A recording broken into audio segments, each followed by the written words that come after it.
B'Shem Hashem na'aseh v'natzliach, shiur Torah, bruchim abayim.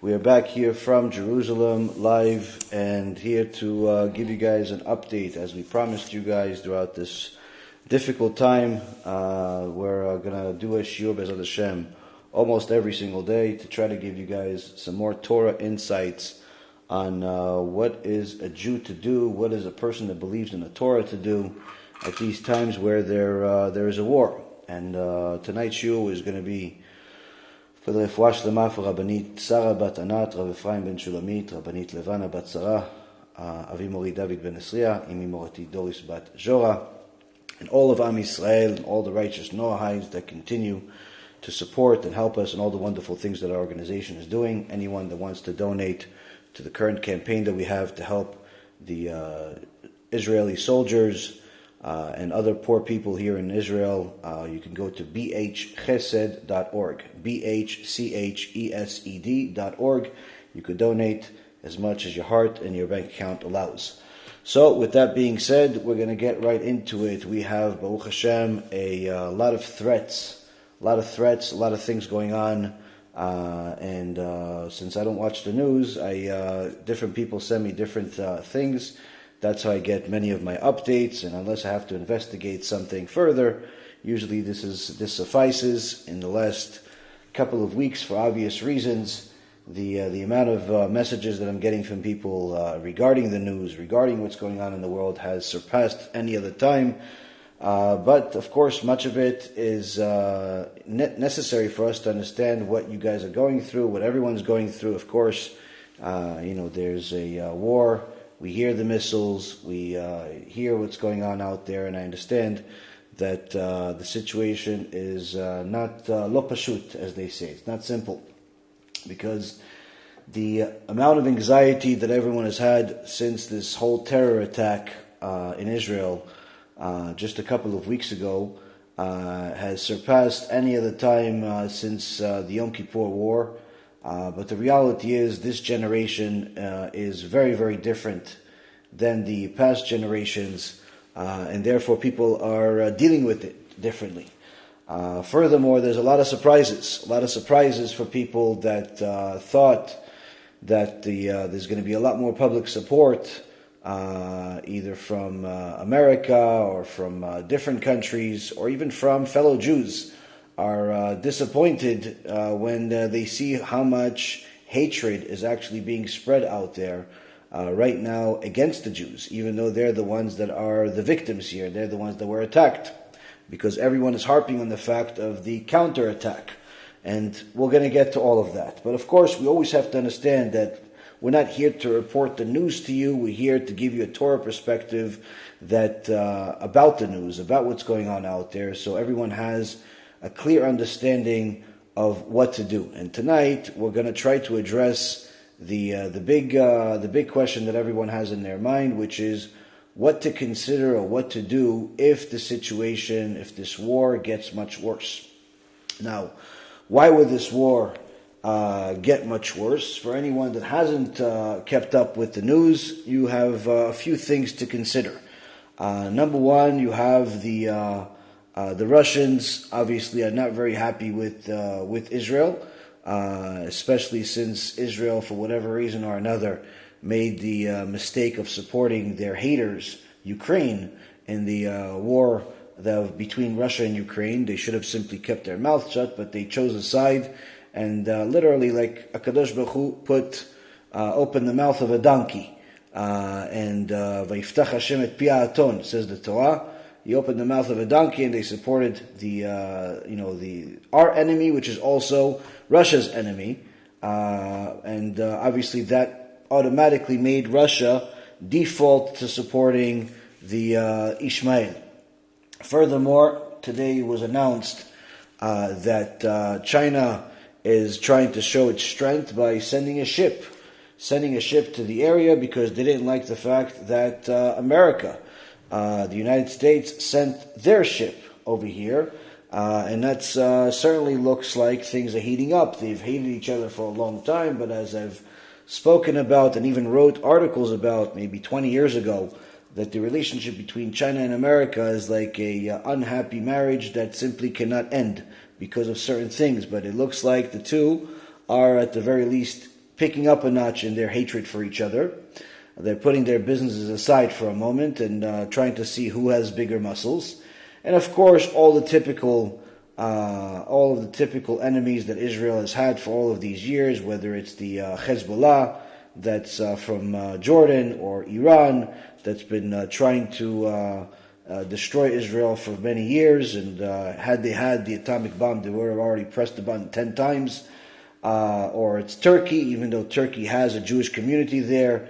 Some Jews that we know are there still now, and it's certainly best for them to leave under the conditions that they're in, as the situation is dire. Turkey is looking for a war with Israel, and you don't want, if you live in Turkey, you don't want to end up like the Jews that live in Iran, that can't say a single thing to support anything outside of Iran. Literally, there are Jews living in Iran that are known to the public. They're known to the government. They have a very careful eye on them, and if they have a single peep in support of Israel, pretty much that would be the end of the Keilah. So they don't support Israel. But needless to say, whether you support or you don't support Israel, it's not a good situation to be in, and it looks like Turkey may be turning out to be like that. And of course, you have the Palestinians, the ones that are inside Israel, the ones that are outside of Israel, and many, many others. Yemen, obviously, there's a lot of stuff going on. But again, what a lot of people are not necessarily considering as far as a problem is the allies, meaning the so-called allies of Israel, such as England or the U.S. No one is really considering the situation that's happening there, which is the fact that there are endless amount of protests against Israel in the very same allies they have, which is the U.S., England, Canada. So there's a lot going on. There's hatred coming from all places, all types of things going on, and certainly this is something to be concerned about, because if this war increases, could very well be the next world war, the war of Gog and Magog. If this situation calms down, it simply means that this is being delayed for another time. Now, last week, or I think maybe a week and a half ago, but we also discussed it last week, we mentioned a few things that rubbed a few people the wrong way. Most of them, that paid attention to the whole lecture, understood the reasons behind it. Some of them, didn't listen to the whole lecture and simply just jumped to conclusions. But my favorite is when the Ishmaelim took an excerpt out of my lecture and did the job for us by publicizing it literally millions of times, just like they have with some of my other lectures in the past, when I spoke against the cash advance business and how it's forbidden to do it, and they took that clip and thought that I was somehow supporting their hatred, while in reality was just simply rebuking our own people to let them know that they have to be honest in business. But they published that clip millions of times. This one even surpassed the last one. Why? Because they're saying, wait, look, this rabbi is saying that he's advocating for the murder of women and children that are Muslims. Now, obviously, anyone that understood it that way must come from Ishmael, because their prophet, their fake prophet, was illiterate.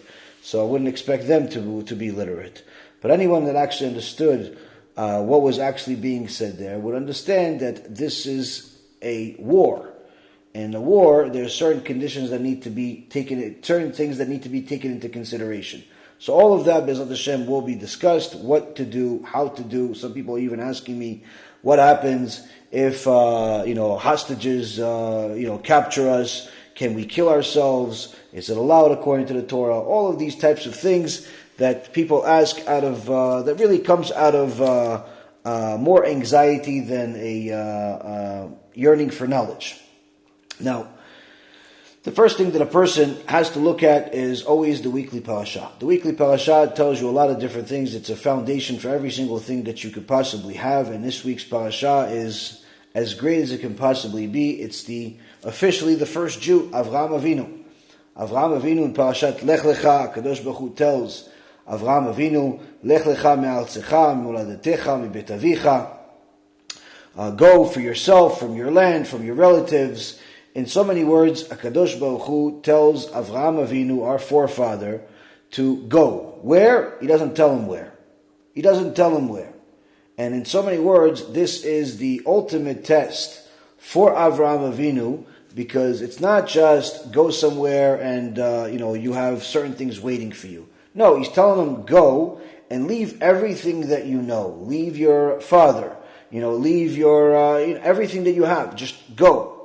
Now, this is one of the 10 big tests that Avraham Avinu got, where HaKadosh Baruch Hu is in essence checking on the canister, knocking on the canister to see how strong it is. And that's what the Midrash says. The Midrash says that why does HaKadosh Baruch Hu test the righteous people?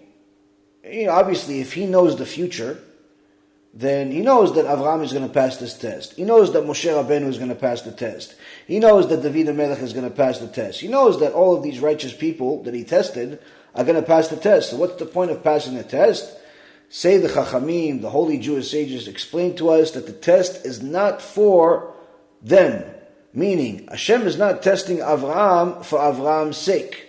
Hashem is testing Avraham for our sake. Because when a person has good product, let's say for example he has good clay pots, before he sells it to the customer, to the potential customer, and shows him different ones, you say, listen, I have this one, and he shows it to him, knocks on it a little bit, then he has another one, and he knocks on it a little harder, then he says, this is the best one, and he knocks on it really hard and maybe even drops it on the floor. Now why would you drop the best one on the floor? To show the customer how strong it is and it doesn't break. And that's in essence what HaKadosh Baruch Hu is doing with all of the tzaddikim. He tests them really, really hard, not for their sake, but for everyone out there today, nearly 4,000 years later, to see how strong this pot is, how strong these righteous people are, and therefore why did HaKadosh Baruch Hu choose them to be our forefathers, to be our leaders, to be our prophets, and not you, and not somebody else, and not someone illiterate, or somebody that pretended to be a prophet and in reality he wasn't. No, he tested them because he wanted to show you no one else can do what they do. So this test, in essence, is something that's unique for the righteous people, and in fact, it's something that doesn't happen to wicked people. It doesn't happen to wicked people. Hashem does not test Bil'am. Hashem does not test any of the wicked people that are mentioned in the Torah, like Balak, or Og, or Amalek. He doesn't test any of them. Why? Because they already failed the test on their own. So what is this relevant to you? Very, very simple. If you're being tested in life, if you're having struggles, even though you're serving Hashem, you're still being tested. You're serving Hashem. You're praying every single day. You're giving the best of what you have for the sake of publicizing Torah. You're eating kosher. You're praying. You're studying Torah. But yet you're having problems in your marriage. You're having problems finding a wife. You're having problems finding a husband. You're having problems with money. You're having problems with health problems. You're having all of these different issues. Even though you are serving Hashem, that's a good sign. Why is it a good sign that you're being tested? As Shlomo HaMelech tells us, HaKadosh Baruch Hu tests those that He loves. If He loves you, He tests you. Why? Because He wants to show everyone around you why He loves you so much, because you're passing all of those tests. Because ultimately, everyone is going to have to see the reward that you get, that beautiful family that you build as a result of your righteousness, the extraordinary amount of Torah that you end up knowing much more than everybody else that that saw you grow, all of the other blessings that you have. HaKadosh Baruch Hu is going to test you in order for everyone else to see that you're the strong pot, and therefore you got that test. If you're not getting any tests, you should be worried. Now, in fact, you're saying, wait, I'm getting tests, but I'm not exactly righteous.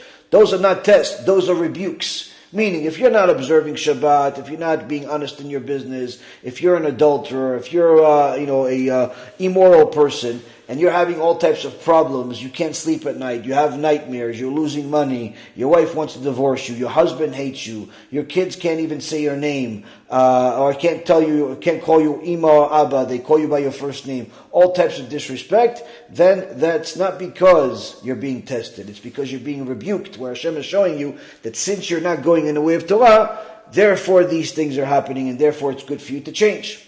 Now, ultimately, one of the things that we see in Parashat Lecha is that this test is not a one-time test, not for Avraham and not for any of the righteous people. In fact, one of the things that we see is that the righteous people must be ready to endure isolation, because popularity is pleasant and it's something that people look for, but in reality it causes a lot of problems.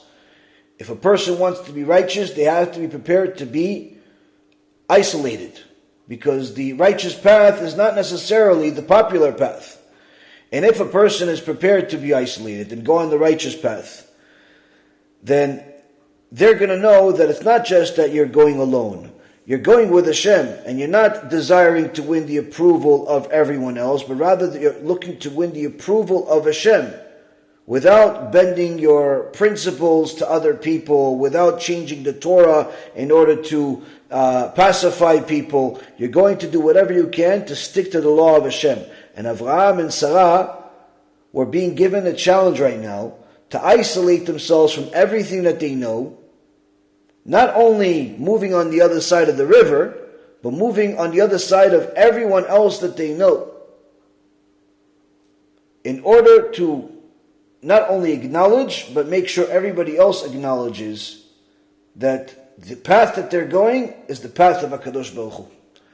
This, Rabotai Kareem, is a test that each and every single person is given in their life, where at some point or another, you're going to be tested by Hashem, and many times more than once, where you're going to have a moment of truth, and you're going to have to pick a side. You're going to have to pick a side of whose side you're on. Are you on the side of your friends? Are you on the side of your friends and family? Are you on the side of getting likes on YouTube and popularity on TikTok and Twitter? Are you on the side of a Kadosh Baruch Hu that sometimes is the exact opposite of all of those things? Each person is going to be given a test, and unlike what people think, a Kadosh Baruch Hu does not reward right away. We see here that Avraham is being given a test to isolate himself from everything that he knows, and only 24 years later does Hashem show him any type of reward for this. Only 24 years after he left everything, does Hashem actually send him any type of reward, where he's finally getting the angels tell him, you're going to have a son, good things are going to happen to you. But that's only 24 years. That means that Avraham has to not just leave town. He doesn't have to just say goodbye. He's going, he has no idea where he's going. Once he gets there, things don't necessarily pan out to be so good, because he has to leave, he has to go to Egypt because there's famine. He has to go and save his wife because she's kidnapped by Hamas of that day, which is the Paro. She's kidnapped by them. Hashem protects her. No one touches her. But he has to now go there, leave. There's a whole problem over here. People think that he's crazy for what he's doing. But Avraham sticks to the path of Hashem, even though common sense, it doesn't make. Even though popularity, it doesn't have. Financial success, no chance. What does he have? He has the acknowledgement, this is what Hashem said, this is what I'm doing. Yeah, but if I'm doing what Hashem said, shouldn't I get some money?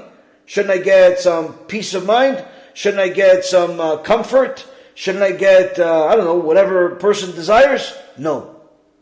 Only 24 years later does Avraham Avinu get shown any type of real reward in this world from this first test, or this particular test. It really wasn't the first test. Right now, Rabbatai, we have a huge test. Am Yisrael has a huge test, and it's not the test of these terrorists, but rather the bigger test is choosing a side. Each and every single one of us is going to have to choose a side because HaKadosh Baruch Hu is making everything clear, where He is unfolding the illusion that people have been following. They've been following Hollywood and certain superstars. They've been following sports and certain superstars. They've been following governments and certain, people, politicians. They've been following all types of things. But now, they're quickly finding out that these people and these things that they followed and supported and contributed to don't necessarily think like them. Don't necessarily want them to live even. Where in fact, even after the world found out about the massacre that took place here in Eretz Yisrael, where they massacred, I would estimate, no less than 2,000 people. The numbers keep going higher. It may very well be much more than that. They've only confirmed, I think, somewhere in the neighborhood between 1,600 and 1,800 Jews have been massacred here. Thousands have been injured. A few hundred have been taken as hostages. But the gruesome massacre cannot be understated. We've spoken about the details of it last week for anyone that wants to know, but the point being is that one of the things that was discovered in the last few days, or at least reported in the last few days, is that these Ishmaelim weren't the typical psychopaths that the world is used to, even the Israelis were used to, where they were found bags and bags of drugs that they took, that apparently these drugs are very common in Gaza and among these evil people, and they took these drugs before they actually went on the attack, before they started killing people, because these drugs not only give them the ability to, endure a lot more pain and not have any need for sleep, but it also, removes any type of instinct from them, any type of conscience from them, as if they have any. And in so many words, it increases the killer instinct. And there were literally bags and bags of these pills found in their, the terrorist trucks and all these places. Now, anyone that has a little bit of conscience, maybe some common sense, sees that when somebody's taking drugs in order to make themselves a bigger killer, and then you see the result of it from all the victims, you realize quickly it doesn't even matter who the victim is. You already know that these people are evil. You already know that these people are psychopaths. And when you see that this is the education that they're giving to their children, this is something that literally there's no limitation of age. They teach little kids, they have videos of little kids shooting weapons and training to be just like them and dreaming to be just like them. There's videos that they themselves make. You see that there's something wrong here. But yet, what's worse is that there are many people around the world supporting it. The Klausenberger Rebbe, Alav Shalom, in a shiur that he made in 1975, 50 years ago or so, he said in this shiur, and this was documented and recently reported, he said He is one that I've spoken to you guys about in the past, one of the great tzaddikim that lived in the last 100 years, saw his entire family massacred by the Nazis, by Hitler, his wife, his 10 kids. But despite all of that, he survived it and thrived as a result and built the Tzanz Chassidut, one of the best Chassiduts today. They have a huge community, Baruch Hashem, here in Israel, in Netanya, and in other places around the world. And Baruch Hashem, they're not just size as far as numbers, but they have, Baruch Hashem, an extraordinary amount of dedication to the Torah, where you see the way that they're teaching their kids how much Torah they know. Little kids know 200, 300, 400 pages of Gemara by heart. By heart. Average student, even teenager, and most yeshivot may not even know 1 page of Gemara by heart. They have literally little kids knowing 200, 300 pages of Gemara by heart. It's unbelievable. This is the Klausenberger Rebbe's baby. That's how he taught. That's the byproduct of his holiness. And 50 years ago, he said in a shiur that the Ishmaelim are much bigger, according to our Masoret. The Ishmaelim are much bigger Reshaim than Hitler himself. Because they're according to our tradition, from the Zohar Kadosh, in Parashat Shmot, the Ishmaelim come from the Klipa of the Chamor, who has greater level of impurity, greater level of Tum'ah, than the Klipa of the Kelev. And one of the things that we saw this actually in come to life is actually during the Holocaust, says the Klausenberger Rabbi, where the Mufti, Imach Shimo v'zichro, he's the one that went to visit Hitler in 1941 and gave him the idea to destroy the Jews with the gas chambers. And the Klausenberger Rebbe says that after the war ended, they put the Jews in different DP camps. And he says that he himself saw with his own eyes in the DP camp that he was in Feldefing, the Arab names and letters inside the closets, in the barracks, because that's where many Arabs lived during the war, because they were training the Nazis of how to kill Jewish people. And he says that you have to understand that the hatred of the Ishmaelim to the Jews is very different than the hatred of others. Because the hatred of the Ishmaelim towards the Jews is specifically because of the Torah. And therefore, they schedule all of their massacres, their murders, their attacks on the Jewish people, dafka on Yamim Tovim, on Shabbat, on Rosh Hashanah, on Yom Kippur, on Simchat Torah, on Purim. That's when their attacks are.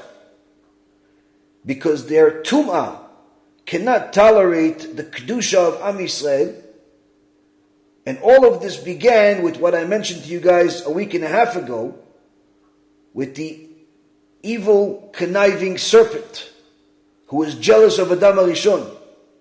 And therefore, says the Klausenberger Rebbe, the closer we get to Moshiach, the greater the hatred from the Sitra Achra that's Ishmael. In so many words, Rabotai Kerim, anyone that's a Talmid Chacham, anyone that cleaves to HaKadosh Baruch Hu, anyone that makes the Torah the priority number 1, 2, and 3 in his life, is not surprised by what's happening. In fact, anyone that's glued to HaKadosh Baruch Hu knows that it's not going to get any better. Now, it may calm down for a while, BeEzrat HaShem, give us an opportunity to help more people do tshuva, BeEzrat HaShem. But ultimately, according to our prophets, according to our holy Torah, things will only get worse. It's just really a matter of how much more time Hashem is going to give us between now and the getting worse part. Now, one of the things that we're seeing here is that HaKadosh Baruch Hu took all of the ideologies that are antithetical to the Torah and threw them on their face in the last couple of weeks. Those that had the atheistic, communist, Zionist ideology, where all of their trust was in the land, all of their trust was in the army, all of their trust was in the Israeli government. Garbage. Why? All of it failed. On that day, no army. On that day, no Zionism. On that day, you needed God. On that day, even the biggest atheist was saying Shema Yisrael. I saw with my own eyes videos of people that claim themselves they don't believe in anything. Go desecrate the Torah, dancing around Avodah Zarah. Start saying Shema Yisrael, Shema Yisrael. As I've told you guys many times in the hospice, everybody's religious. And the reality is, Rabotai Karim, is that the Zionistic mentality that has fought against the Torah, has tried to remove the Torah from the Jewish people, no less than the Nazis tried to remove the Jewish people from this world, similar to how the Ishmaelim are trying to do, failed. Why? Because everyone realizes you need God. Now this only affects some people. In the West, in America, in different parts of Europe, where you have Jewish communities, whether it's France, England, or you have in Canada, North America, it's a different issue. Even though there are certainly many Zionists there and Zionist supporters there, the bigger problem is not that. The bigger problem is the materialistic lifestyle that people live, where the dollar is God. Somehow they confuse where they see on the dollar bill it says, "In God we trust," and they somehow have turned the dollar into God. In this materialistic lifestyle of watching movies, knowing everything about celebrities, spending all of their time trying to acquire more and more stuff, competing with the Joneses. All of this stuff is being put to question right now. Why is it being put to question? Because people are realizing that many of the people that they support and they give money to actually hate them. Someone sent me an article that came out, I believe today or last couple of days, where a bunch of Jews that attended a huge event by a famous comedian named Dave Chappelle reported that they had to walk out of this event with 20,000 people or more after this Dave Chappelle character started ranting about his condemning of Israel, his support of Hamas, of the Palestinians, which again, even if he only said Palestinians, it still means he supports Hamas because he's condemning Israel right now. Based on what? Based on the fact that he concludes that since Israel is responding by shutting the water and the electric in Gaza, that they're providing, and no one's paying for, the Israeli taxpayers are paying for it.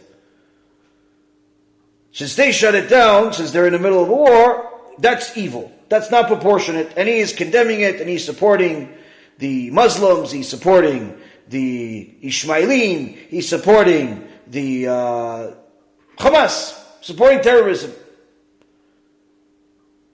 And he continued going on, and unlike what people would think, when you see terrorists, murder, thousands of people in gruesome, awful ways the world has never seen before, murder children, murder innocent women, murder civilians. Instead of the crowd saying, hey, Dave, shut up. What are you supporting terrorists for? These Jews that were there, that were spending their time and money and life in the show, quickly found out that nearly all 20,000 people attending the show agreed with Dave Chappelle and started cheering for Hamas, for the terrorist group, started cheering for the Palestinians that are, in more or less, almost all of them, are supporters of Hamas, either directly or indirectly.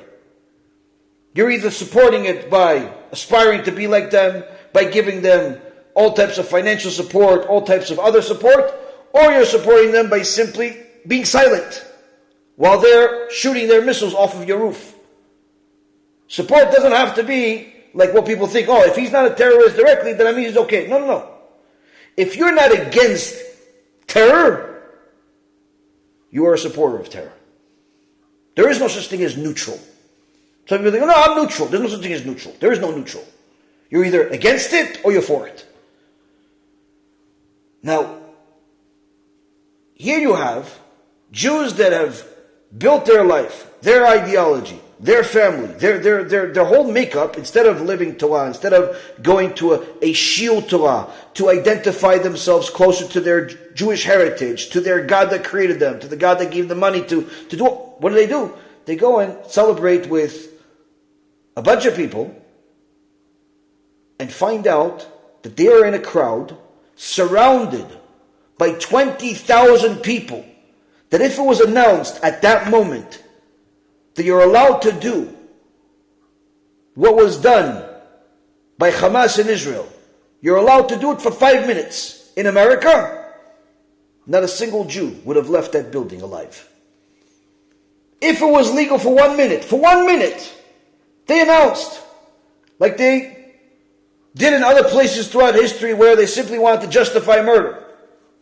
So they allowed murder in Germany. They allowed murder in England. They allowed murder in Spain. They allowed murder in all of the places. Before they officially massacred us in large numbers, they massacred in small numbers, these pogroms and so on.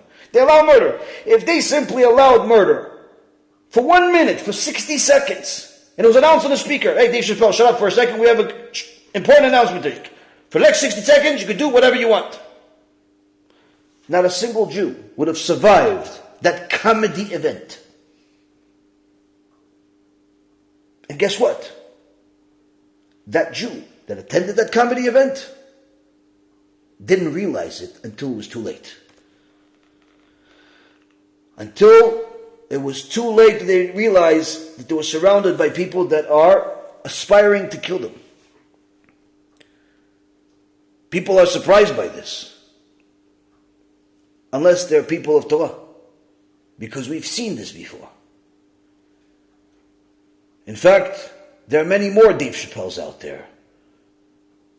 Some of them are even Jews.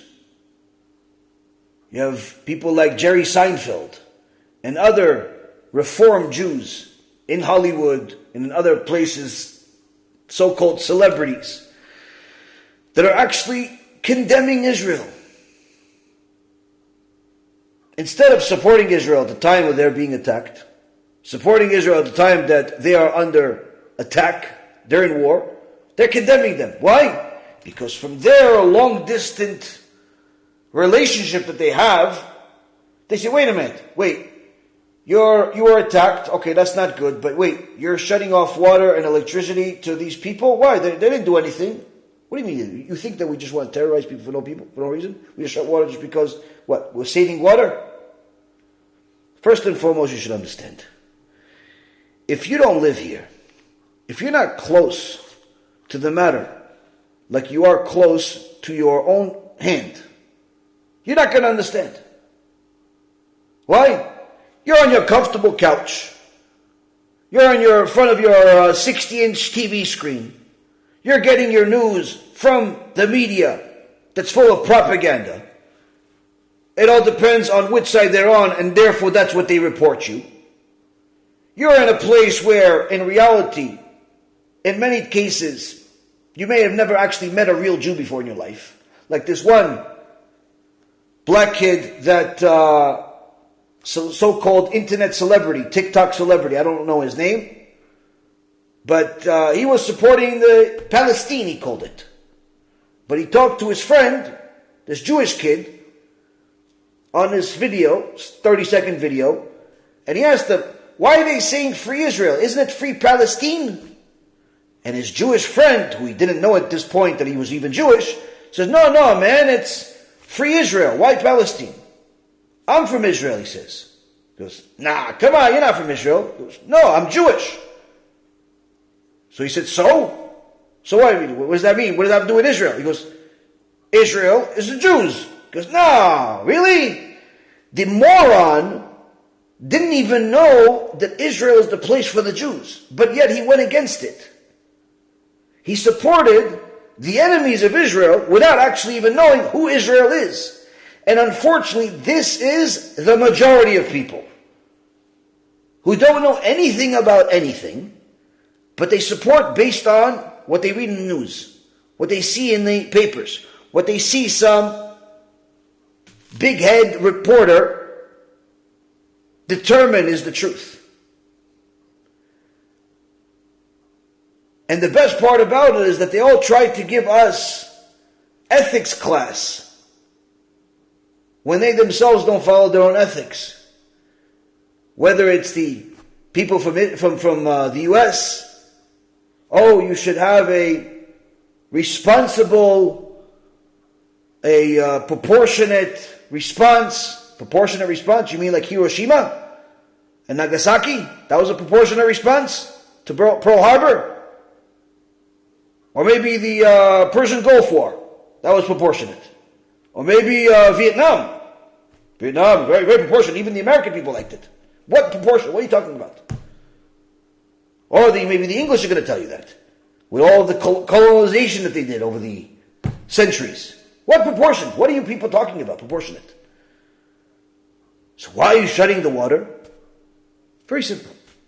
When you have a place, a few hundred miles big, that is comprised of terrorists and terrorist supporters that just attacked you, that want you to die, that after they killed you, the civilians that were not involved in the war didn't shoot any guns, at least not that day, didn't throw any bombs, at least not that day. The mothers, the kids, the fathers, the teenagers, the adults, all running in the streets, celebrating this like as if it was a holiday for them. Celebrating, giving people cakes and all types of drinks and burning the Israeli flag and putting an Israeli flag on the floor and for everybody to walk on. The civilians that weren't part of the war. Those are very same called civilians that everybody's concerned about. That why aren't they getting water? Why are they getting the electricity from the Israelis they hate? Well, guess what? They still hate us. And they actually express that hatred more than ever.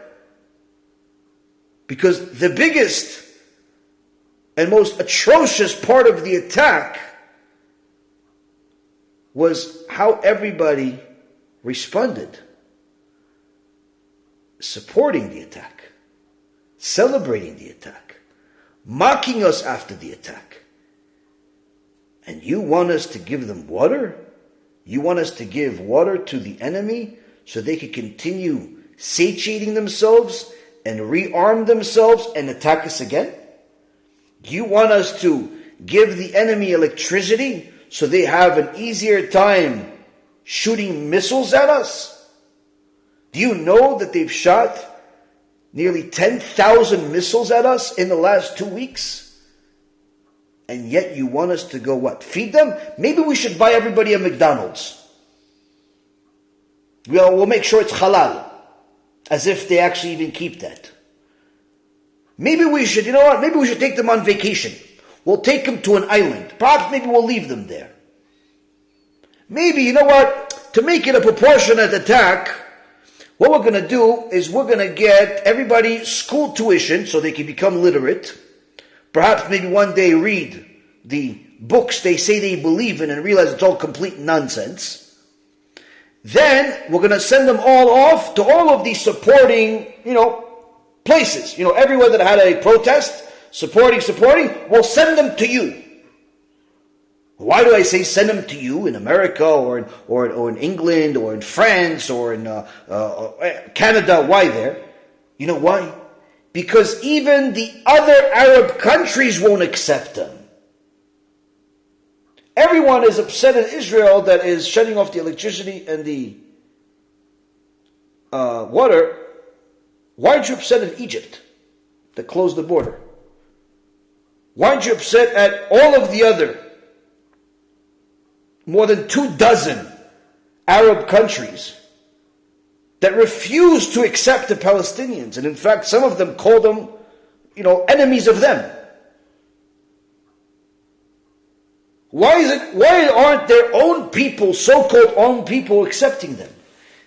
Because everyone that knows who we're dealing with knows that this is the filth of the world that we're dealing with people that literally breed terrorists.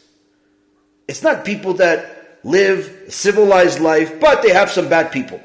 No. This is people that their whole makeup is to kill Jewish people. And in fact, even kill Arab people. And in fact, even kill their own people that reject this psychopathic behavior. But where are they getting their support? From a bunch of people that don't live here. People that live in England, that know how to make videos on the internet, but don't actually know anything else. People that live in America, that never even met a Jew. Needless to say, never met a Palestinian that actually lived here. People that have no concept of what you actually have to deal with. And the best part about all of this is that many of the Palestinians that actually live in Israel are even more harsh on the supporters of Hamas and of Gaza than what I'm doing. There's a guy named, I think his name is Yosef Hedaya. He's an Arab Palestinian who lives in Israel. He's very active online. And Yosef Hedaya, he has made countless videos over the last few years trying to explain to the public that the narrative that the world is listening to from the terrorist side is simply a lie. He lives in Israel in peace and knows that there's no place on earth that's better for him. He says himself, I can even become president. He says I can do whatever I want, I have more freedom here, I have the ability to make money here, I have the ability to live here.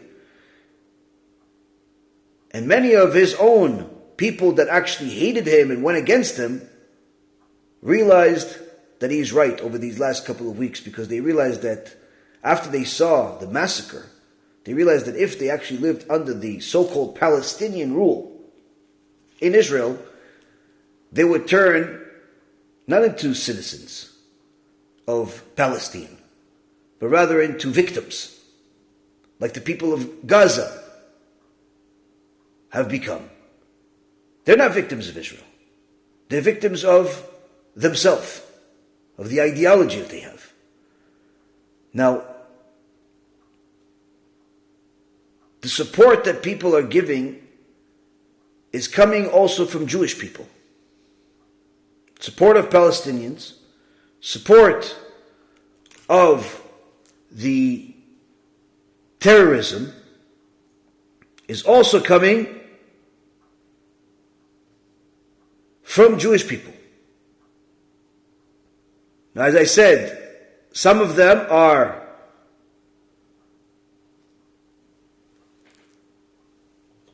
the Hollywood so-called people, the Jerry Seinfelds of the world, and other ignorant people that have no concept of Torah, no concept of what even makes them Jewish, but they're making a very big stink. Second group of people is the Reform congregations that are actually going and being part of and even spearheading some of the anti-Israel protests and pro-Palestine and Hamas protests, filming it with the talit on and the tzitzit on, which is the only thing they know about Judaism, but they don't actually even know anything of what it actually means, because they don't believe that the Torah is from God, even though they call themselves, Jews. But they're actually spearheading many of these things, many of these protests. Now, don't be surprised. This is no different than what they did during the Holocaust. Anyone that watched my series, Era of Moshiach, based on the book by Rabbi Elchanan Wasserman, that lived during that time and wrote about it, knows that during the times of the Holocaust and the years preceding it, the worst people were the Reform. And in fact, during the war, one of the big reasons of why much of the West did not know the significance of the war is because the Reform Jews that run the New York Times hid it. They would put tiny little article in the back of the, small tiny little letters in the back, death toll in Germany, 2 million. Most people literally didn't even realize it existed until after the Holocaust, until they got already to 5 million people. They intentionally hid it, and it was proven over time. That's how much they were self-hating Jews. And these self-hating Jews have been trying to take over Israel already for the last few years. Whether it's trying to take over the Kotel, trying to take over the rabbinical aspects and changing the laws, the courts. They're supporting Hamas. They're supporting anything that's against Israel right now. So the Hollywood people that are Jewish have a community to be part of that's anti-Israel. But if this was the only Hollywood people, then it would be enough. But unfortunately it's not. You also have some famous soccer players and movie stars that are not Jewish. Also, somehow became politicians in the last 2 weeks. Somehow they became very well versed in Middle East affairs. Enough to make their opinions public of how they're supporting Hamas and their right to exist instead of the victims here in Israel that got nearly 2,000 people massacred. So you watch their movies, you go to their soccer games, their baseball games, their whatever other games, you go to their comedy events, you watch their shows, you buy their products. You should know you are contributing to a terrorist. Even though many of them don't have a gun. And many of them probably wouldn't even kill a Jew if they saw one. Because most likely, one of the people that they get paid from is a Jew. Since they're so in tune with each other. In fact, somehow they justify hating Israel even because they're friends with Jews. And they just say, no, listen, I'm friends with some Jews. Some of my best friends are Jews. So I'm not anti-Semitic. I'm condemning Israel. Because they think they know. You support their products. You support their movies. You support their ideology. Even outside of their pro-Palestine. You will be judged no different than them. Now the reality is, Rabotai, if this was it, it would be enough. But there's also some people that call themselves religious Jews. They go by the name Netuei Karta. They broke off of a certain part of Hasidut, went completely off the rocker, and have been anti-Israel for years now, getting worse and worse each year. developing close relationships with Israel's enemies, such as Iran, going to visit Iran, getting financial support from Iran, making videos with Iran's leaders, even though Iran publicly states that they want to eradicate all of the Jewish people that live in Israel. And they justify it, and they have protests in different parts of the world, including America, New York. This Neturei Karta creates a lot of confusion for people that are not very familiar with the situation. They see, wait, these Orthodox Jews are hugging the Palestinians and saying that they hate Israel? Like, are you like that too, Rabbi? You hate Israel too? Like, they're confused. They think that just because they have a hat, they have a beard, then that means that everybody has a hat and a beard is the same thing. They don't realize that just like when you go to an office building and people have a suit on, doesn't mean that all the suits are the same. It's not the same profession, not the same skill set, not the same company.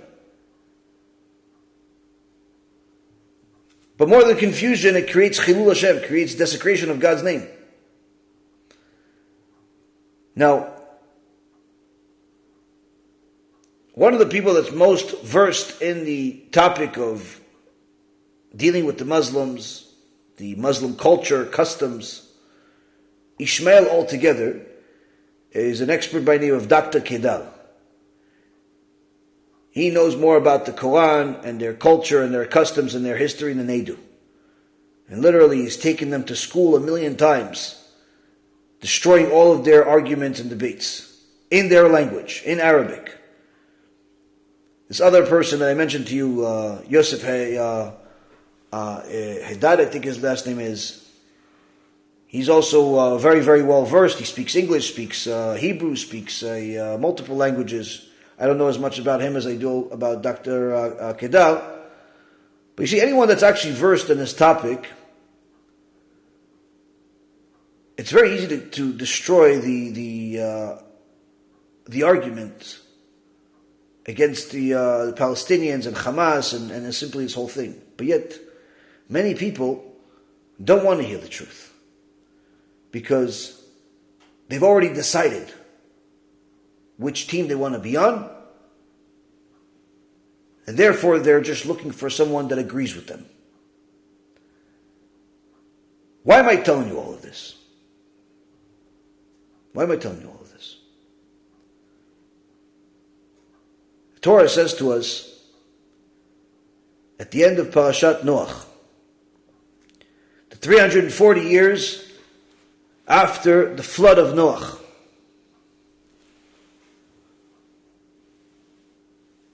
Nimrod spearheaded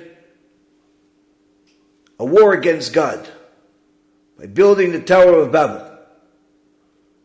And he said to everyone, we can build ourselves a name with this tower. Now, of course, he wanted to be a god. But he had many people join him, support him, even though they knew they can't be God. But they still joined him. They knew he wasn't God, but they still joined him. Do you know why? Because he said, let's build ourselves our name. Meaning, you could still benefit from it, even if you're not going to be God like me. You can make money. You can get girls. You can get reputation. You can get honor. You can get a good job. You can get a lot of things. Make yourself a name. And a bunch of people joined them. Even though it wasn't a top position. In fact, it didn't even make sense. You're going to go to war against God by building a tower? And that's somehow going to make you God? They weren't crazy. They were far beyond that. But guess what? There are people today that are not so different. Do you know why? Because our holy sages tell us that at the same time that they're building the Tower of Babel to go to war against God, they're building the Tower of Babel. Tower of Babel was enormous. Bigger than anything else we have in the world today. And it didn't take 1 day or 1 week or 1 month. And they're building it. And just 340 years before it, Hashem destroyed the world. But they're building it anyway. And guess what? For anyone who didn't believe Hashem destroyed the world, they had eyewitness reports. By who? Noach was still alive. He told them, you know you're building a tower to go against the same God that destroyed the world 340 years ago. Shem, his son, was still alive. You know you're building a tower to go against God to destroy the whole world, which included giants much bigger than you. Avraham Avinu was alive at this time. He's about 50 years old. He says to them, what are you doing? You know you're building a tower to go against God, the one and only God. That means, just 340 years ago, God destroyed the whole world. The only people that survived are still alive. The one that speaks to God on a regular basis, Avraham Avinu, is there. No one wants to listen. Why? I want to make myself a name. They've already decided what they want, and they're looking for people that agree with them. Rabotai Yekarim, right now, HaKadosh Baruch Hu is giving us an opportunity. What's the opportunity? You're going to have to make a choice. Which side are you on? Just like Moshe Rabbeinu said, when he came down from Mount Sinai and he saw that some of the wicked people, the Erev Rav, the same Erev Rav reformers of today, convinced people to worship a golden calf. And he said, you have to kill them, even if he's your brother, even if he's your cousin, even if he's small, even if he's big. Mi le Hashem elai, whoever is for God is with me. And the Levi tribe was the only one that jumped at this. That's why they became the Kohanim. The Chafetz Chaim once saw a young student asking questions. Chafetz Chaim asked him, what family are you from? And he says, I'm from such and such family. He says, so you're not a Kohen? The student says, no. He says, I'm a Kohen. Oh, yeah, Kvod Rabbi, I know you're a Kohen. He says, yes, you might know that I'm a Kohen, but do you know why I'm a Kohen? And the student said, I don't know, because your father's a Kohen? He says, no, that's not the reason. Because God decided that you're a Kohen? No, that's not the reason. It's true, it's not the reason.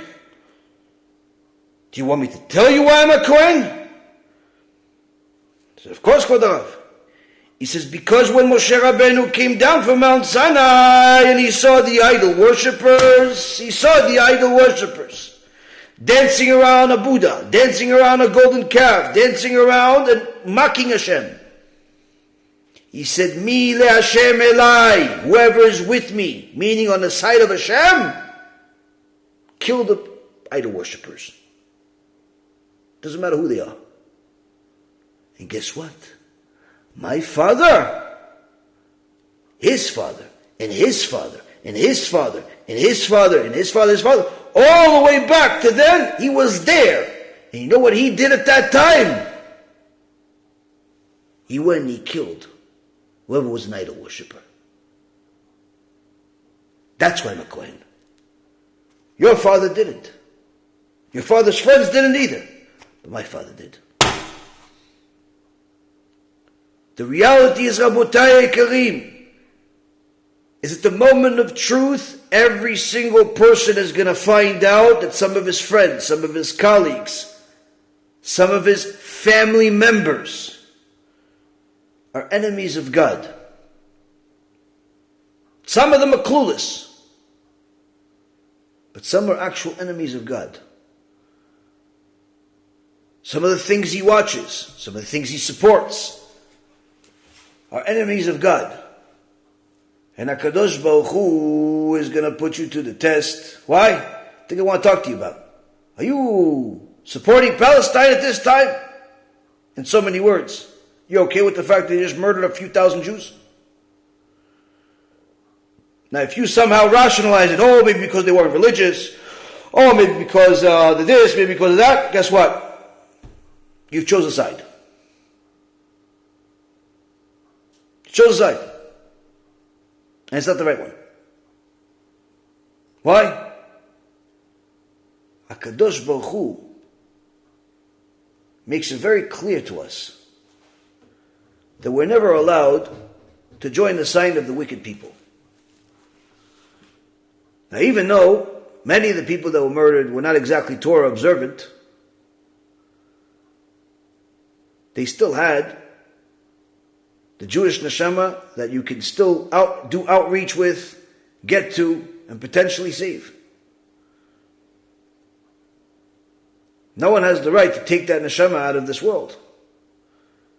You supporting someone that thinks it's okay to murder Jewish people, that means you're supporting that the next time they're not going to be so particular about just going after the secular people. They may have to go after the religious ones too, just like the Nazis did. You see, the problem is that what people don't realize is that they think, oh yeah, but you know what? Many of them were not religious, so no, there's no such thing.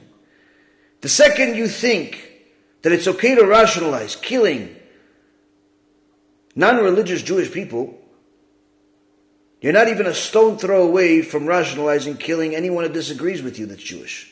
And in fact, there's not much difference between you and the terrorists. Now, this is not to say that it's okay to go against God and to say to desecrate Shabbat or to be immodest or anything like that. One thing has nothing to do with the other. But the way that the Satan convinces people to justify evil is in very clever ways. Sometimes he'll simply convince them through ignorance.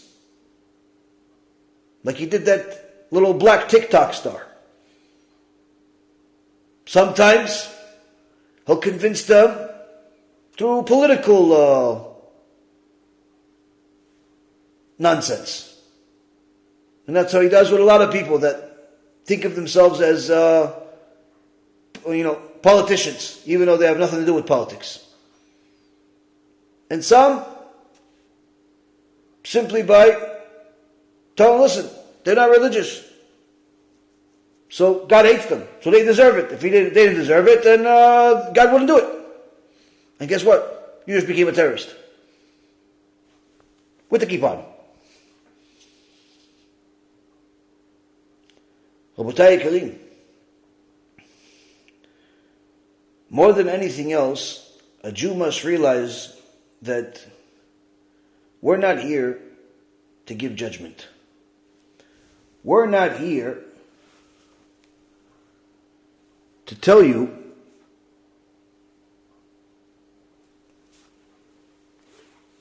that someone deserves this or someone deserves that. We're telling you what the Torah says. HaKadosh Baruch Hu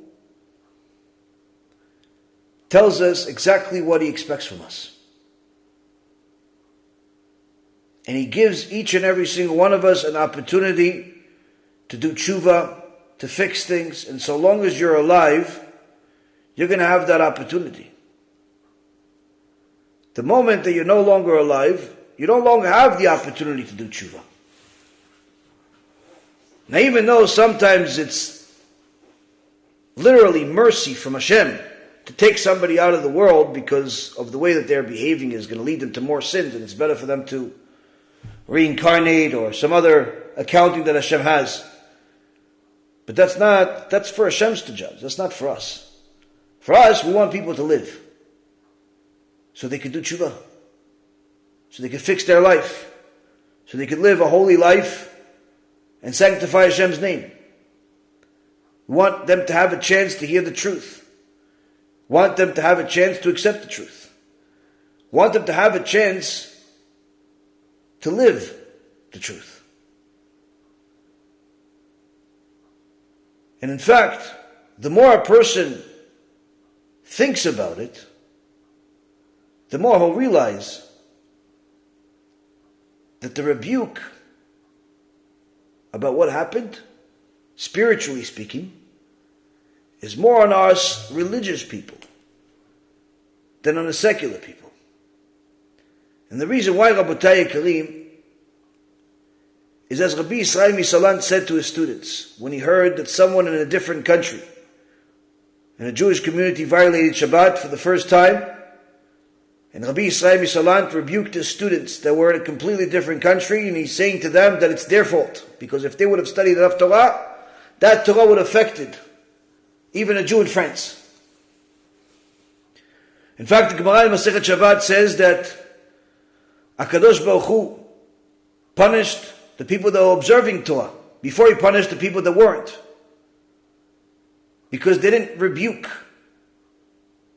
the non-religious people, the people that were violating the Torah. They didn't tell them the truth. They didn't tell them what they needed to hear in order to come back to Hashem. In fact, Rabotai Karim, one of the things that caused Noach to suffer 12 months in the Teva, in the ark, under horrific conditions, was because he did not rebuke his generation enough. He didn't rebuke them enough, and therefore he himself suffered also. Even though he survived, he suffered also.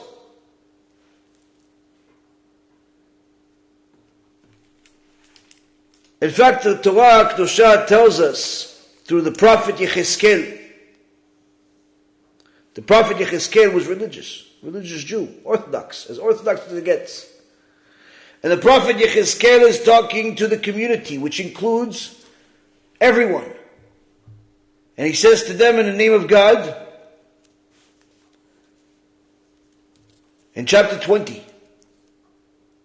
as for what enters your mind, it shall not be. As for what you say, we will be like the nations, like the families of the land, to worship wood and stone. As I live, the word of the Lord Hashem, I swear that I will rule over you with a strong hand and with an outstretched arm and with an outpoured wrath. I will take you out from the nations and gather you from the lands to which you are scattered, with a strong hand and with an outstretched arm and with outpoured wrath. And I will bring you to the wilderness of the nations. And I will contend with you there, face to face, just as I contended with your forefathers in the wilderness of the land of Egypt. So I will contend with you, the word of the Lord Hashem. I will make you pass under the rod, and bring you into the bond of the covenant. I will separate from among you those who rebel, and those who transgress against me. I will take them out of the land of the sojourning, but they will not come to the soil of Israel. Then you will know that I am Hashem. Here HaKadosh Baruch Hu is talking to both the religious Jews and the non-religious Jews, the ones that are intermarrying and the ones that have a bunch of religious kids. Why? Because he's saying to us that he's going to rebuke all of us, and he's going to separate the ones that are completely wicked, that are rebels, that are transgressing against Hashem and don't want to do tshuva. But by separating them, that means that the religious ones are also there. Who's he separating them from? He's talking to all of us, Rabotai Karim. He's rebuking all of us. All of us having this mentality that everything is okay as long as I live in America. Everything is okay as long as I live in a religious neighborhood. Everything is okay as long as I have money. Everything is okay as long as whatever is going on is far away from me. Everything is okay as long as I have my family and friends and everyone's alive. Everything is okay as long as blah, blah, blah. HaKadosh Baruch Hu is telling us nothing is okay. As long as your brother from a different mother that lives in a different town that you don't even know he exists, as long as he's not observing Shabbat, nothing's okay. As long as she is intermarried, nothing's okay. As long as he's in a non-kosher business, it's not okay.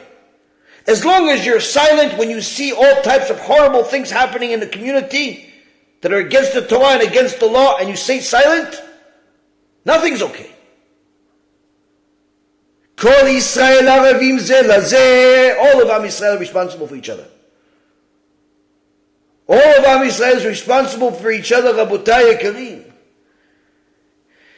And a Jew that doesn't realize that the problem that we have right now is a problem for every single Jew under the sun. In fact, it's for every single human under the sun.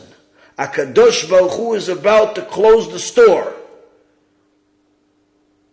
He's closing the store. And as the Chachamim teach, before the end, before the war of Gog and Magog, HaKadosh Baruch Hu is going to reincarnate the souls of all of the worst leaders that ever lived.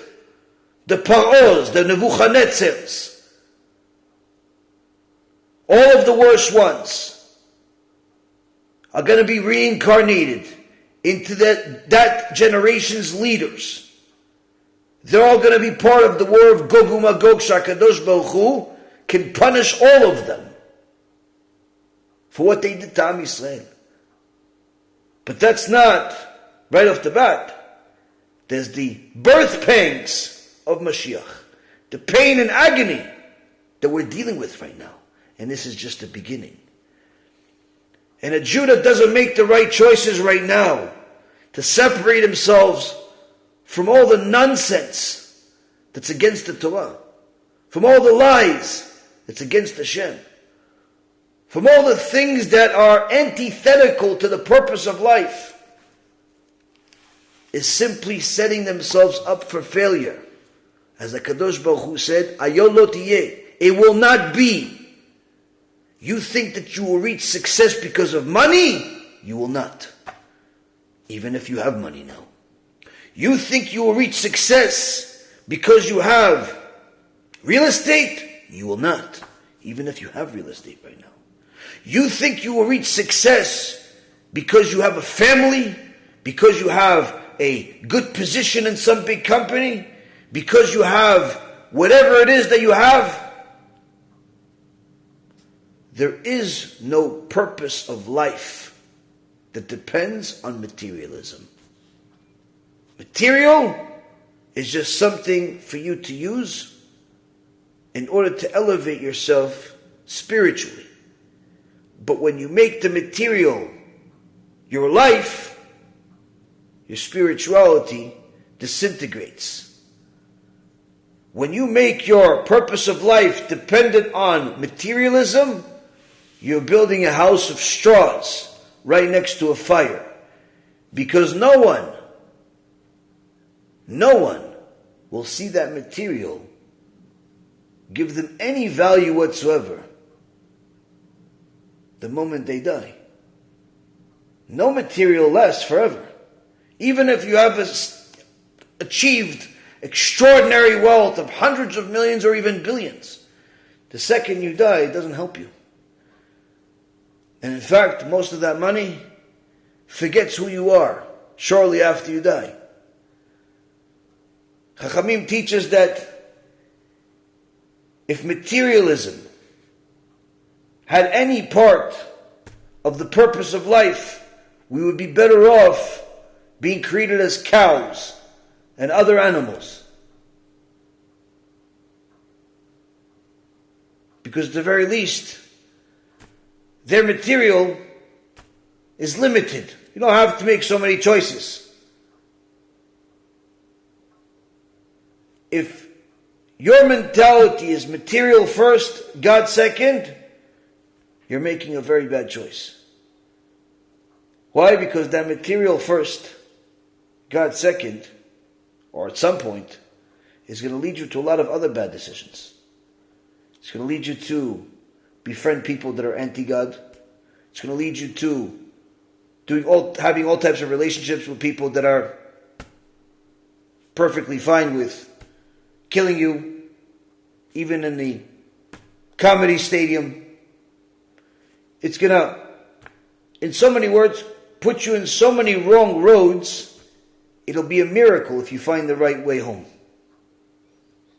When you make your priority material, when you make your priority something that is not God and not the Torah, it's only a matter of time before you end up in such a bad path that by the time you realize, you'll also realize that there's a very, very expensive price to come back to the right path.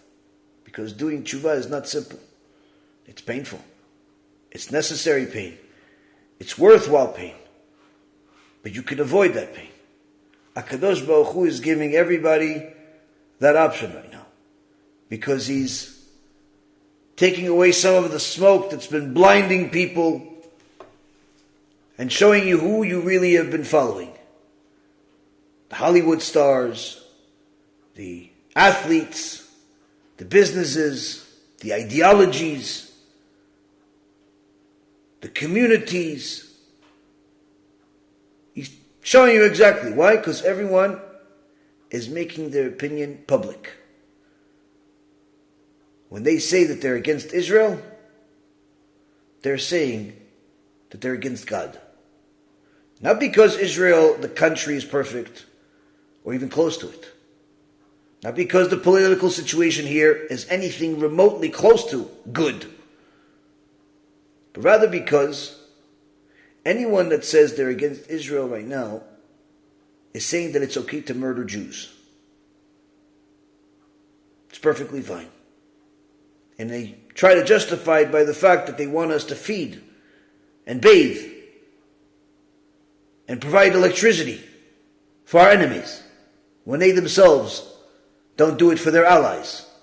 Just ask the people that live in Hawaii, or New Orleans, or many of the other places that suffered while their own government sat quiet. So, the reality is, Rabotai, is that we have to make that choice. We have a moment of truth right now, as a Jewish people. Me, LeHashem, Elai. Whoever's for God is with me. And what does it mean to be for God? That means that your lifestyle has to make Hashem your number one priority. How do you show Hashem that it's your number one priority? First and foremost, look what He commanded you and start doing it. If you're a secular Jew or non-observant Jew or semi-religious Jew, that needs to change as soon as possible. Why? Because you have to pick a side. You have to pick a side. And before Hashem lets the second shoe drop, He's giving you a chance to make a decision. Those people you went to clubs with on Shabbat, they're against God. They're pro-Hamas. They're okay with the murder and rape of Jewish people. So, is it really worth it to go against God for them? Those people that you cheated customers with, they're also against God. And when push comes to shove, they'll be against you too. Is it really worth it for you to continue doing all those horrible things with them? You have to make a choice. So the first choice for people that are not observant, if you're Jewish, you have to start keeping Shabbat.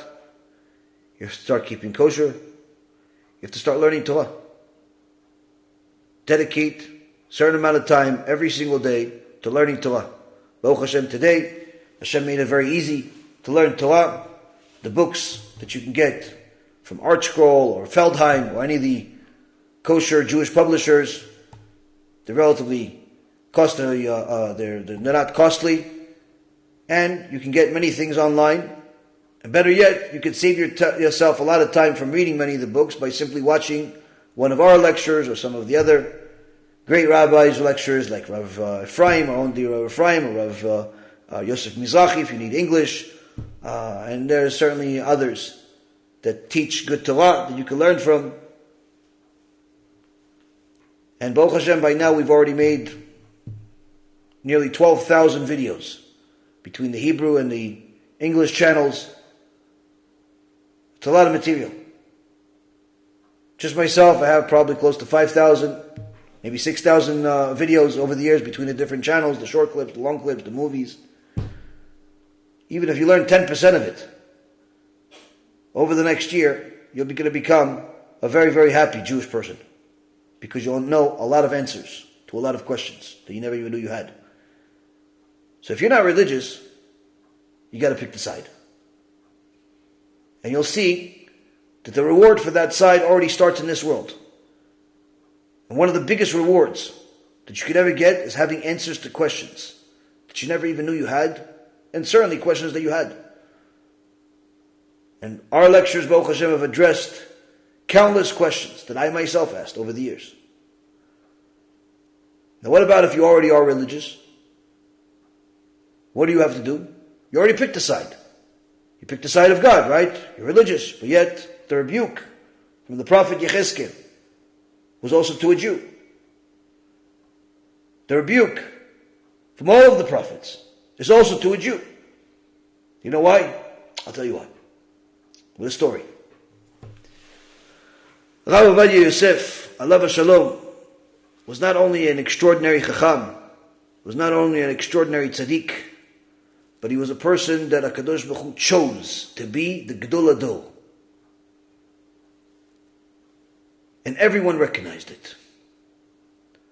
But his Gedol Ador status was not because he was so smart. It was not because he had an astounding memory. It was not because of the way he prayed. It was not because of the reasons most people think. Because most people think, if someone's smart, if they wrote a lot of books, they had good luck, good memory, good genes. That's not what makes a Gedol Ador. I'll tell you what makes a Gedol Ador. Because it's the same thing that will make your choice apparent to HaKadosh Baruch Hu. There was once a lecture event for Dayanim. These are the highest caliber of scholars in the Jewish world. They're all judges. Average person needs to study Torah intensely for over 20 years. After finishing yeshiva and so on, for over 20 years to become a dayan. Some do it in less time, but needless to say, it's many years. Regardless of how smart you are. This is becoming the expert of experts.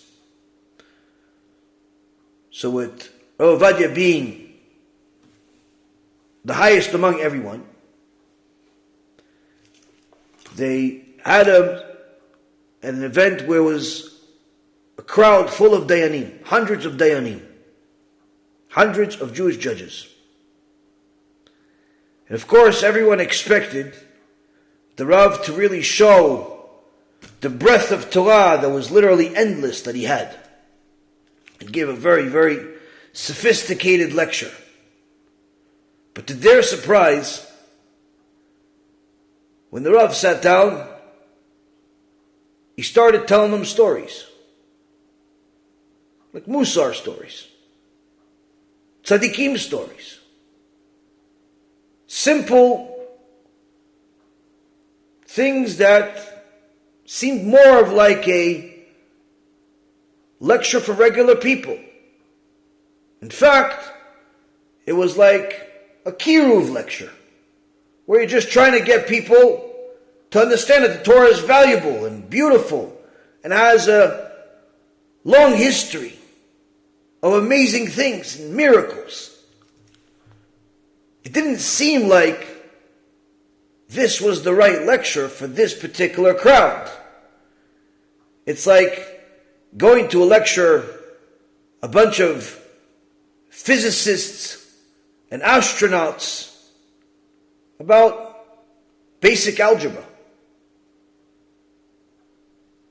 Didn't seem like it fits. But that's what Rav Ovadia did. And at the end of the lecture, although the stories were entertaining and beautiful, everyone was surprised. And one of the people there came up to the Rabbi before he left, And he said, for the Rav, we were expecting the Rav to really give us a shiur about something that the Rav deals with, or Yabi Omer, the highest depth of knowledge that we've seen in recent generations is in the Sfarim of the Rav of Yabi Omer. You simply do not understand genius until you see a single page of Yabi Omer. Most people think, just because they know a few stories, perhaps even they have a chidush or two, that's a decent chidush, they already think, I'm going to be Rav Ovadia soon. Survive a single page of Yabi Omer by just understanding what it says. Forget about having anything new insights. Just understanding what it says, one page of Yabi Omer, then you'll understand why you're never going to become Rav Ovadia. So these judges, these dayanim, expected the Yabi Omer to arrive, but they had, the Rav Ovadia that gives lectures at the Lavyan and at the Moshiach event, Motzei Shabbat, to Balabatim, regular people. And it's a little surprising. Can the Rav tell us why? Rav Ovadia looked at him and he said, I saw that the place was full of dayanim, Baruch Hashem. But I also saw that you brought a cameraman. And the cameraman doesn't look like he's connected to the Torah. The way he looks doesn't look religious. So I had to give the lecture to reach him. I had to determine these dayanim, they're already close to Hashem. They already know what Hashem is. They already know what Torah is. So sure, they can learn more, and I can give them more insights about different things. But what about this poor Jew? This cameraman doesn't even know what I'm going to say. He's not going to understand the lecture for dayanim, because he's not even connected to Hashem yet. He has a long ponytail. He doesn't even wear a kippah. He's just there to work. He has no concept of what he's in. He thinks the Torah is too far from him. I wanted to show him that it's not. So the whole lecture is not for 500 dayanim that are there. It's for the one single Jewish cameraman that I needed to bring back to Hashem. One Jew, it's far from Hashem, outweighed 500 dayanim. Why? He was in critical condition because he was far from Hashem. Now, if you are religious and you want to make your choice of the side that you chose before it's too late obvious, then you must do what the Chovot and Levavot said is even greater than Torah and Mitzvot of someone that has, like Moshe Rabbeinu. And you have to support Kiruv, Jewish outreach that actually works. Not just outreach on the door, but in reality there's no one inside. Now just outreach on the internet, but in reality even the leaders themselves need outreach. But outreach that works, Kiruv that works, Kiruv that has actual results. You have to make that your number one investment of time, resources, or whatever gift you have. Because right now, whether the war is going to get much worse now, or it's a little while from now, either way, I think it's pretty clear. This is the last stop. Everyone is getting that last chance. Now you can show up on that day with your religious self and your religious community and tell Hashem, look, I'm religious.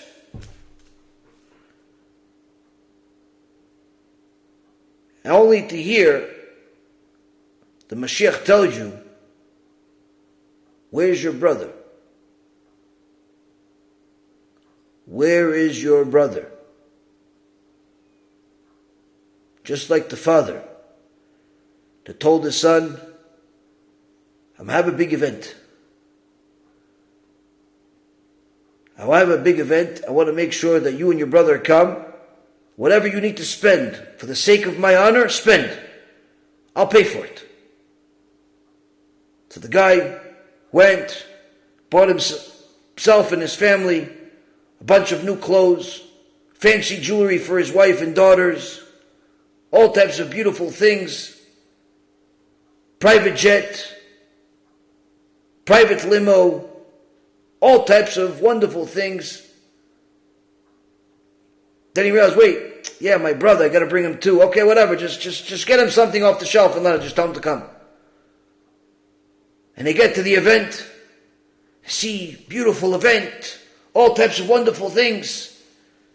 At the end of the event, he comes to the father, he goes, listen, it's a beautiful event, wonderful to be here. But just wanted to let you know, you told me you're going to give me back the money that I spent for your honor. Here's the receipt. And the father looks at the receipt. He says, I'm not paying any of this. What do you mean? You said you're going to pay for what I do for your honor. And the father says, exactly. I said if you buy something for my honor. You didn't buy it for my honor. You bought it for yourself. The jet, for yourself. The suits, for yourself. Shoes, for yourself. Jewelry for your wife, for yourself. You know how I know it's all for yourself? Because I told you, I want you and your brother to come. You and your brother to come. Your wife and kids. Everybody else has fancy things. But your brother, he's still wearing ripped shoes from 5 years ago. Your brother's suit, there's holes in it. He looks like a mess. Why didn't you take care of your brother? Why didn't you take care of your brother? You know why? Because you don't care about your brother. You care about yourself. And if you really came here for my honor, then you wouldn't care about yourself. You care about your brother. Because you know that's what I care about. If you're religious, and you know it's the right, that it's the last stop, this is our last chance, that means it's our last chance to care about our brothers. Your fellow Jews that don't know what Shabbat is, it's time they know. Stop sugarcoating it for them or deciding for them that they can't handle it. If God put it in the Torah, that means He knows that all of us can handle it. Tell everybody what it says in the Torah. And guess what? You don't even have to do that. Simply put, send them our lectures. Let our lectures, for the last 10 years, do the job. I promise you, it works. Countless people have done tshuva from them. Right now, Rabotai Karim, the number one responsibility of every single Jew that's already on the right path is to make Kiruv their number one priority in life. I'm not telling you to stop working. I'm not telling you to stop eating. I'm not telling you to start flying in the air. Simply put, I'm telling you to make Kiruv your number one priority. Which means you work, but try to figure out a way of how to connect your work to doing Kiruv. Do you have any coworkers that are Jewish? Do you have any money that you make enough from the job to support Kiruv? Do you have anything that you could connect to Kiruv right now? These are the things to do. Because the last stop. And if you busy yourself with Kiruv, you're also going to meet a bunch of people that they're looking for a side. They're looking for a side because they don't like the side that's the most popular right now, that's promoting Hamas, terrorism, Hezbollah, anti-God. They don't like it. But quite frankly, they don't know where else it's going because the only time they see religious Jews is when they're across the street looking at them funny. Perhaps it's time that you take care of your brother. And if it's a lady, take care of your sister. Woman helps a woman. Man helps a man. Don't start doing Kiruv on women if you're a guy. It's not your job. It's not your role. Avraham helped and created the men and Sarah the women. What does it mean, created them? The Torah says, anyone that brings another person closer to Hashem and helps them do tshuva, they become a partner with Hashem. as if they created them together. May it be His will that each and every single one of us jumps on this train, on this last stop, either to do complete tshuva or to help others. And quite frankly, the best thing is do both. B'chab to everybody, and Be'ezrat Hashem, we will see each other again and learn together tomorrow. Kol Tuv.